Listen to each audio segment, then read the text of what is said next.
This is where the satire ends and the special comment begins, because this is not even remotely funny. 1:25 p.m. Eastern Time today in Scranton, Pennsylvania, during the warm-up act by a red meat congressional candidate aptly named Chris Hackett. Hackett mentions Obama, and a Palin audience member shouts, "Kill him." And Governor Palin, as usual, does nothing about it, says nothing to those thugs and psychos. She may not have heard this one, but it is impossible to believe that by now she has not heard about the other ones. Her silence is deafening. Just as, Senator McCain, you have done nothing when violence has been asserted. Correction, you have done one thing. Asked why in real time you do not repudiate this hatefulness, you act as if you are its victim. Speaking today to our NBC station in Washington. Sure, and I repudiate it, as I have on several occasions.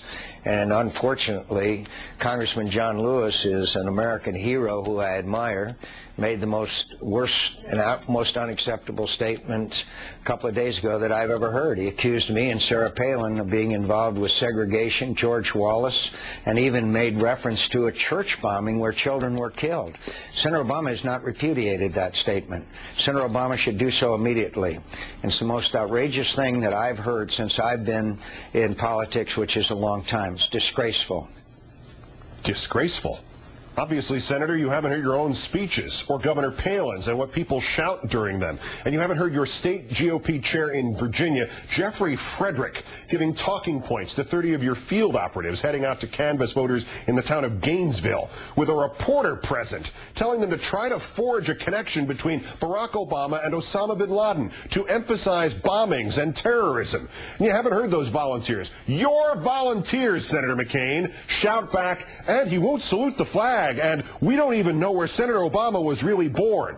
Senator McCain, these people are speaking for you.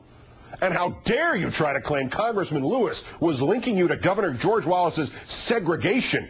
He was, in fact, linking you aptly, sir, to Governor George Wallace's lynch mob mentality.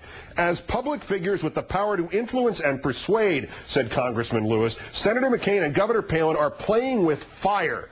And if they are not careful, that fire will consume us all. Senator McCain, your supporters at your events are calling Obama a terrorist and traitor and are calling for him to be killed. And yet you keep bringing back these same rabid right-wing nuts to deliberately stir these crowds into frenzies. And then you take offense when somebody who remembers the violence of our political past calls you on it. You, sir, are responsible for a phalanx of individuals who are shouting fire in a crowded theater. There are some things to respect and honor about you, Senator McCain, but on this, you are not only a fraud, sir, but you are tacitly inciting lunatics to violence.